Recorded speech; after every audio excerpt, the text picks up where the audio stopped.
Welcome to the Calvary Cast, a podcast from Calvary Bible Church in Grand Junction, Colorado. At Calvary, we exist for the glory of God, the good of His people, and the Great Commission. Well, hello there, listeners of the Calvary Cast. We're back. Taking a brief hiatus because I'm here with Jess the Mess Miller. You didn't catch the name I just called you? Jess the Mess. Yeah, Jess the Mess Miller. Well, I'm a mess with this daylight savings thing. Oh, I'm tired. know. I'm sorry. You caught me taking a little... Well, you're just used to sleeping on the beach, and so trying to get back into the normal routine of podcasting. I wish I could move the beach to Grand Junction. Keep it Grand Junction, but have a beach at it. Then you'd have everything you want. That would be pretty cool. I know. I don't consider myself a beach person. Like a nice Saturday at the beach. Yeah, every once in a while. But I would rather have a Saturday in the mountains. If we could even get a beach within, an hour? If Glenwood Springs were a beach. If Glenwood Springs were a beach. Right. That'd be pretty cool, I guess. Yes, because beaches are nice. Yeah. But I don't know that I'd be like a beach, like a surfer person that I saw there. Beachophile? Yeah. Right. I just created a new word. It is. Doesn't sound very good, though. No, it doesn't. We'll not use that one again. Learned our lesson there. Well, they call them beach bums, and I don't think that's derogatory. I think it's just that they love bumming around at the beach. I think it's actually derogatory. Oh, is it? Sorry to all those beach bums out usually it's people that are like, don't have anything else to do other than be at the beach. Think of like, in our area, we could probably have mountain biking bums. Right. John Piper wrote about them in his book. They're collecting seashells by the seashore or whatever. Wasting their life away. What a good introduction to this podcast we've got so far. Yeah. You're Jess the Mess Miller, senior lead pastor. I'm going to come up with nicknames for you. I've never heard that before. Well, it makes sense if people have seen your office. That's true. I've earned that title over my life. Earned that title quite well. Yep. I'm Graham Parker, associate pastor at Calvary Bible Church. If you didn't know that already, have a little treat for you folks today. If you want to know what it sounds like before we start our podcast, here's a hint. All right, let's try this again. Now, do your fa la la la la la la fa la la la la la la la. I just had to put that in there. Oh no, we're putting the sound checks in. Just for a second, just that one. That's a bonus for people, And like I said, everybody could hear my stellar vocal. I know, ability. And we were just talking about why you're going to be in our Easter choir. I'm really excited about that. No, I better not. I got to save my voice that morning for preaching. Hey, if I can do music and preach, you can too. True. But you're used to it because you're a trained musician. I'm not a trained musician, but what? Did you lie on your resume? I never put that on my resume. You misread. Well, this is going nowhere fast. We should have a moment of awkward pause, silence. Let's do it. That was long enough. I can't handle any longer. So we're going to talk about something different today than our atonement book. We'll come back to that in future weeks when we finish reading it and have our thoughts wrapped up on that. But today we wanted to talk about the idea of community. Now, I read an article on the Gospel Coalition earlier this week, which I thought that was a fantastic article, and I had you read it as well. Called I don't remember what it's called now. The folly of looking for community. And we will do, as all good podcasters do, put this in the show notes so you can go and read this article for yourself.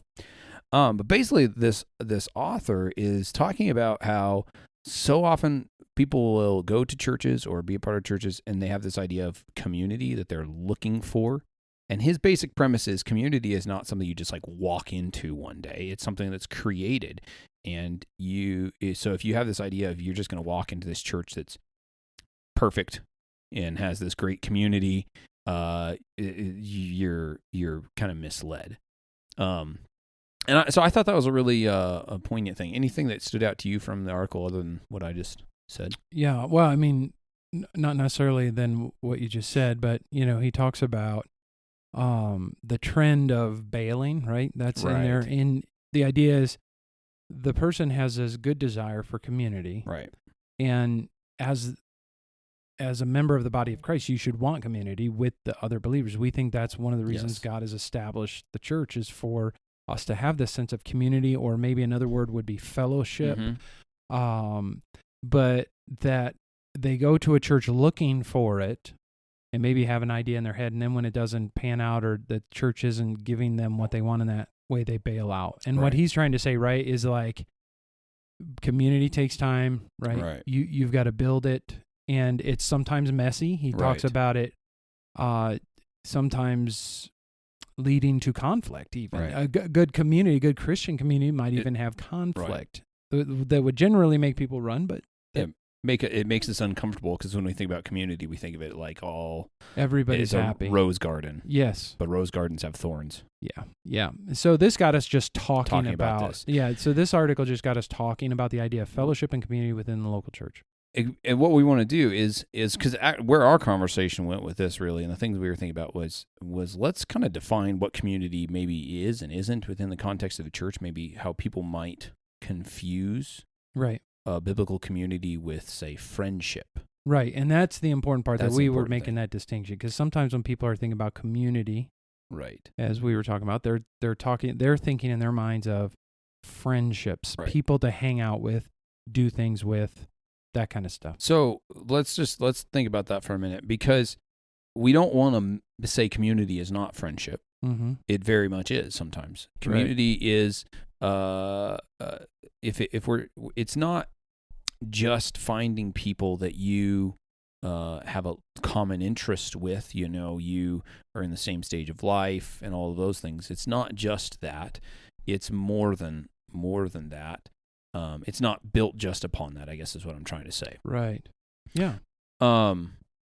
So I think that could be a confusion for people sometimes. You walk in, say people that are new to a church, if you walk into a church and you don't immediately see people that you think are immediately going to be like my best buddies, that's not what first and foremost community is about. That's right. I'd say community is first and foremost about a genuine love for other people, a care and concern for others, and an obedience to the one another commands, where you know people well enough to encourage them, to admonish them, to exhort them, and fulfill those biblical commands. And out of that will flow a friendship. Because friendship, when I think about friendship, I'm thinking it's in terms of a friendliness, an acquaintance with others, a love for other people. Your friends are the ones that are going to care about you, your issues, your concerns. And so even in genuine biblical community, there is that. There should be that with everybody. In the body of Christ, when it's working that way, all members are to be showing that kind of care and concern for one another. So I think that'd be the first, I guess, distinction we want to make. Community is not exclusively best buddy friendship. No, and so if we even back up one step before that, let's back up another step. If we're thinking about, we can have various communities in our life. Okay, right. You may live in a neighborhood that's got a real tight community and everybody hangs out and does barbecues and stuff, and that's a community, right? Or you might have a community of people at work that go out after work every once in a while and have dinner or whatever. Or you might have a community of mountain bikers or whatever. You're part of this because we don't have beach bums here. Right, exactly. So, but when we're talking about what God is doing is creating a new kind of people with a new kind of community, and our center, like what draws us together, isn't a particular hobby or a stage of life or educational background or anything like that. It is Christ. It is the gospel. We believe the same thing about the gospel, and that's what draws us together in this unique community and friendship. So the fellowship and the community that we need to build and within a church has to be centered in and upon the person and work of Christ and be flowing from that. It's the reason this community exists. Right. And we think about that, and I think the article we were talking about, he talks about like community will put into your life the people you need, in a church community, and sometimes I think if people think, you walk into a church situation and there's not that immediate connection of friendship per se over certain things. It's not that we're not trying to downplay that. There's a very real importance to that. I do genuinely think. But sometimes like in a church situation, like the Lord will put people in your life that you need in other ways to encourage you and things like. And I think with that too, out of that can be born also the friendship. The friendships come from that. They really can as well. Yeah. And those friendships are going to be of a greater depth. Yeah. Than friendships built just on shared interests and similar states in life. So we don't want to downplay the greatness of friendship, because I have friends here at the church that I would consider friends in the sense of, doing things with or whatever. Sure, you're a friend. Yeah. I was feeling pretty insecure about that. But like I had somebody tell me the other day, the only friends I have, or the man said, my wife and I have, the only friends we have are at our church. Right. And I think that's wonderful. But by friends, he's meaning probably a little deeper level, right, of engagement, even maybe during the week and stuff, than what they would have with everybody else at the church. But yet I know this couple would have community and fellowship with the other believers here at the church as well, that maybe weren't in the close friend category. Right. So I hope that makes sense. I think it's a distinction you got to make, because sometimes when people think of community, that's all that they're thinking of. And yet we can have, because of Christ and the gospel, we're supposed to have a community of mutual care and concern and love and discipleship, and that. And that can happen with people who are nothing like us. Right.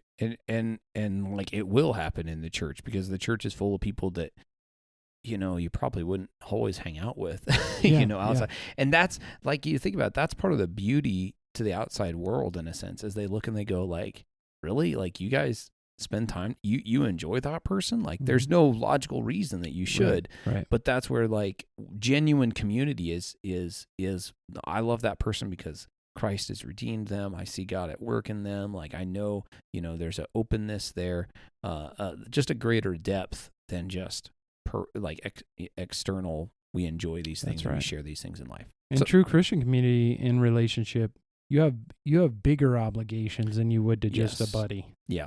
You have eternal obligations and gospel obligations to be a part of each other's lives to some degree. Yeah. Now, we did talk about maybe, and I don't know where we'll go with this, but like, we did talk about the fact we have a smaller church, really, 180 people or so. But even in that, we were talking about the fact that you can't have, it's not possible really for most people in their time and everything to have, what would we say? Deep relationships with everybody. With everybody, right? So we acknowledge that. We can't have that expectation that you're going to have the same level of fellowship and community with every single person in the congregation, right? Yeah, and that's where, we're not trying to place an undue burden on people, but understanding, like, we do have limitations. Jesus had 12 disciples that he was intimately close to, and of those he had 3 that he's even closer to. And so, there is a limit to the extent of how well you can know a lot of people. But what we're wanting to see cultivated is when everybody adopts this mindset, nobody's left out. Right. Yeah. So I guess part of the reason we're having this conversation is we want to encourage people to think intentionally about this, to think rightly about what community is, and then we're going to try and give some suggestions, some helps to maybe try and stir your mind to think about community and how you might seek to cultivate relationships with other people. One other thing I think that we could touch on here, you have your 3 C's as to why people come to church. Right. And you alliterate because you're of an older generation that still alliterates. Yeah, right.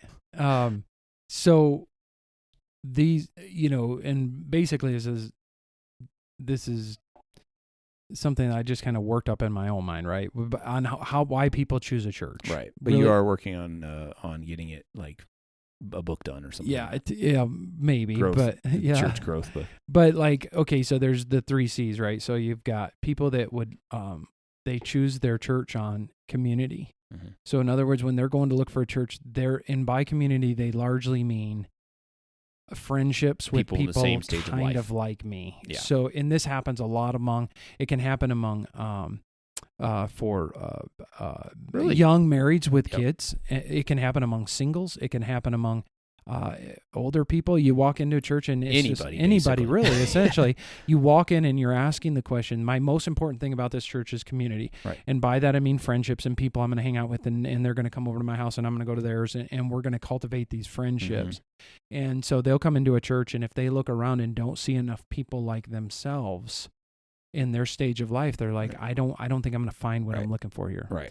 And then there's people who are, their priority would be the culture of the church, right? And that's, I describe that like the vibe of the church. You know, how hip? Is it hip? Is it traditional? Is it, whatever, all over the spectrum. And they'll choose it based on how it feels to them, And then there are the people that maybe their priority is the content, like. They're the ones that show up, they want to see the doctrinal statement almost first week. Yeah. They're listening to the sermon. Right. And, the other stuff, the community, the culture, that's okay. But they're really wanting to know that they're going to hear the word of God and that. And I would say that at least two of those things are not bad. Not really. The content and the community are important aspects of looking for a church because they're both biblical. Right. I would say the content should be the priority. Right. It's usually not, but in my opinion, and maybe I'm wrong on this, but I think content is so important, and to avoid bad teaching or wrong teaching or false teaching is so important that, and the emphasis is so much on that in the New Testament that content should be number one. When you mean community, like the biblical aspect, you mean what we've been talking about. Not necessarily it's wise to choose a church based off of, do I find people like me? Right, the biblical biblical that's a good thing, because I'm usually saying this in a negative context. Yeah. But honestly, there's a positive context to it. Like if they understand, they read the New Testament, they say, hey, wait a minute, I'm supposed to be a part of the body of Christ, and I'm supposed to be engaged with it. And I'm supposed to know people and love other Christians and care for them and that kind of thing, then that's what I'm looking for. To me, that's a healthy thing. Right. But I also think a desire, it's a good desire to want to be in relationship with other people. So even the people that are coming in just like, I want to hang out with people like me, they're just missing the bigger picture on community, I think. Yeah, I think so. They have a good yearning because it is good to be known, and you want to be known, and you want to know others and have people that love you and accept you in that. But they're missing the fact that could happen with somebody 30 years their senior. Right, exactly. Or people that don't have kids, or a single with a married couple. Yeah, whatever. Yeah. So it's like they're missing out on true biblical community. You're minimizing community, and potentially going to miss out on some of the joy of learning from people that are not like you. And there are plenty of clubs that you can join that have this is a club for young marrieds or singles, but ultimately the community we're talking about is based on the gospel, which means it can and should be with all different kinds of people. So I think we've talked about this. A lot of people come to our church initially and stay because of the content, right? I think so. That's fair to say. Yeah. They come in like, hey, you guys have got like your doctrine, we like your preaching, we like the music, whatever it is, we like the content of that, and they'll stay for that. But I think what happens is sometimes then we underemphasize, or not. I don't know if underemphasize is the right word, but we want to grow the community aspect more, because out of the right content, out of the right doctrine, should flow biblical community, genuine love for one another, fulfilling all these things we've already talked about, the one another commands. So that's kind of what we want to encourage people to. And we think, honestly, and we mentioned this before, Pides, we see that happening in our church. Right, so we're not chastising our church in any way. We just always community want more. Forming and different things, but we think that this is an area, like all of the areas, that we can and should grow. Yeah. And so that's what we're trying to do now, as we're just thinking through it ourselves, having conversations, and then we want our church to start thinking about community. Because I think people will come and they'll stay for teaching, for good teaching and things like that. They will stay and love and really jump in when there's that actual biblical community. Because what biblical community is going to do is it's going to take the truth of that teaching and it's going to apply it specifically to people's hearts and lives, right? Yeah. You can only apply you preach a sermon and then you have interactions with a handful of people throughout the week or around that sermon or whatever. when people hear the word of God properly taught and they're living in biblical community, they're going to apply that, and then they're going to go apply it to other people's lives as well. Mm-hmm. And then that it's really working. See, again, we have the content is directing and shaping all that we do, right? And it's being full-fledged out. Yep. Yeah, you need, and we need to emphasize this too. This is not our idea. God has designed the church to have this community around the gospel, and we need one another. That's such an important biblical New Testament word, Mm-hmm. one another. Right. And because this is something we need. It's not optional. Right. So the community we're talking about isn't an option, really. It's not something you should weigh out and say, well, do I really need this or not? No, we want to make it clear, like the Bible teaches this, Mm-hmm. and God has established His church to provide this community. So we want us all to pursue it, you know? And God's design is the best. And when the church is working in this way and it's functioning properly, it's a beautiful, beautiful thing. And so that's what we're trying to encourage and to equip and grow our church in. So maybe we could touch on, this is a good radio segue for people who are listening, touch on some ways that we can encourage people to take some practical steps towards this. Okay. Towards growing church community. Yeah. So one thing that it's we talked about, and I think is really important, is we would like our church, and especially when I say our church, like especially the regular attenders and members who've been here, and to start practicing. And this is just baby steps or whatever. Baby steps. We're talking about baby steps. Sunday morning or anytime we're gathering, practicing hospitality. And the 1 Peter 4, Peter commands the church, say, show hospitality to one another, right? And the word hospitality just means lover of strangers, mm-hmm. And in the first baby step of doing that would be at one of our gatherings, and the idea would be introducing yourself to people you don't know, right? Something as simple as that. As simple as that. And learning people's names, especially what we're asking is for when we have visitors, and our regulars know when there's visitors, right? Go up to them and greet them. Because we were talking about the fact that, like, I realize the pastors should do that. And we try, but mm-hmm. we are also talking to other people who aren't, and who aren't visiting, but yet they need our attention there, and and so the body should be welcoming in visitors. Right. That's just such a basic thing for a local church, is that you've got to say hi to people. You have to say hello. Yeah. Just walk up and say, hey, how are you? I don't think we've met. I'm so-and-so, whatever. I know sometimes from even me, that can be so awkward. Mm-hmm. It feels awkward. It's not but awkward. It's not. It feels it. And I know that feeling, but we got to break that down for... What's more awkward is for people to come and never be greeted. Right. I think all of us have had that experience at different churches. And that's rude. It's wrong. It's not showing the love of Christ. Right. Like, there's an actual command for this in the Bible. It says, greet one another. Like, with a holy kiss. Now, the holy kiss, we're not going to be probably applying that. Maybe we should. I don't know. But we should be greeting one another. Right. And so, like, for new people, I'd also say there's probably people that have attended this church for a number of years with other people who have attended for a number of years. Maybe you don't know them. Right. So just take the opportunity to walk across the sanctuary or in the foyer and just go up and introduce yourself. Just say, hey, I've seen you around here for 1,800 years. Well, 18. My name's Graham, and I haven't met you before. And then just start acknowledge the awkwardness of the fact that you've never say hi, and people think that's fine because they've not said hi to you. Right. So that would be one practical thing. Yeah, and that actually, and the one thing you brought up earlier, what that has to come from is a heart that is noticing other people.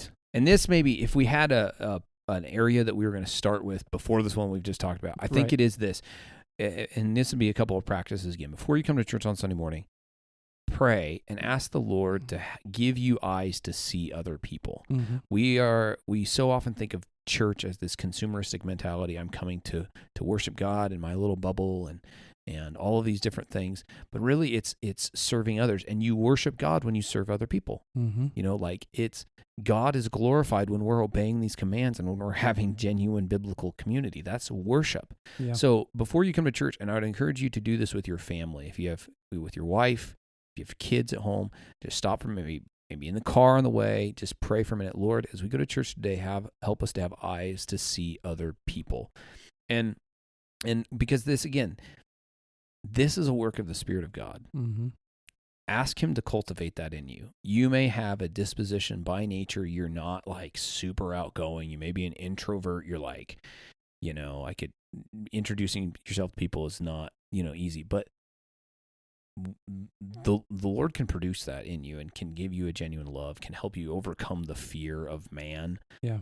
And so I would encourage people to do that. Ask the Spirit to cultivate this. And it will cultivate community. Yes, it will. Because not every person you go up and say hi to or whatever, you may not talk to them again for a number of weeks or whatever, or just say hi to them in passing. But it's cultivating this this heart within people to build this community, and it will. It'll do its work eventually. Just that friendliness, and it will do a work in you as you make this practice of disciplining yourself to do things that are not naturally comfortable for you. It will grow in you, and you'll be like, hey, this is important. The Lord's told me, I know that I'm supposed to be doing this, and it's going to change your heart. It really will. Yep. So do that. We understand it's a work of the Lord. Some other practical things, I guess, regarding community. One other thought I had was, when you're talking to people, your conversations will probably start out just small talk. That's just normal. Some people are like, I hate small talk. But when you do that, listen. Yeah. And listen well, because more than likely, even in people's answers, if you say, hey, how was your week? Somebody's going to be like, it was okay. That's a good opportunity to press in and be like, well, why was it okay? What happened? And they might say something like, I found out like I've got cancer, or my mom is dying, or I lost my job, or it could be even things smaller than that. But what that's going to do, that's going to give you an opportunity to say, man, I'm really sorry to hear that. And as you've listened, you genuinely are empathizing with them. You're entering into their pain or hurt or whatever it is. And you're saying, I don't know how to fix that, but I'll pray for you. And you've heard that. You've now heard their concern. And then what you want to do is if you've told them you're going to pray for them, genuinely pray for them. And the next time you see them, follow up and say, hey, how you doing? Your mom died. How you doing? You had a doctor's appointment this last week. How'd that go? What you're doing there is community. Yeah. You're practicing biblical community, and that has nothing to do with friendship. Or in the sense, it has nothing to do with similar age. It has nothing to do with similar like. It's a genuine care and concern. And really, all of this is born out of love. Yeah. I love you enough to ask you and to listen to what you're saying and to then follow up with you and to pray with you. And again, that will do wonders in a healthy church community. Right, yeah. And that would mean like maybe after church on Sunday, you have to stay around for a little bit. Right. Or come early. Or come early and find those people that you can do that with and be looking for those opportunities. Yep. Stay for our fellowship times. And if you're a regular attender or member, sit with somebody you didn't last time. Yep. Sit with some new people that you could at least get to know their names. Yep. And, asking people the question like, is there anything particular I could pray for you this week? That's a good question, and that way you're making this more of a gospel relationship. Right.